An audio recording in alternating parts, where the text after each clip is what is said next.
Hey guys, in this video I'm going to show you how you can see your posts, stories and live archive on Instagram.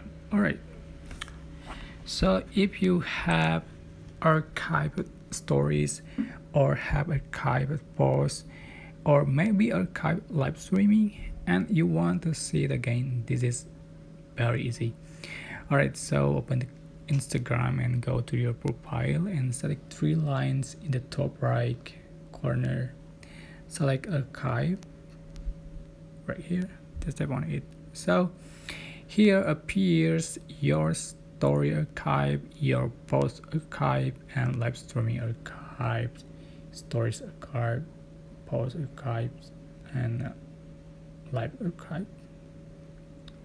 So tap on the story you want to see it again and select three dot or more option to delete or save photo or just share and etc. you want to, as you like. I hope this information was helpful for you guys. Don't forget to like, comment, share and also subscribe. If you have any question, please leave in the comment section down below. Thank you so much for watching.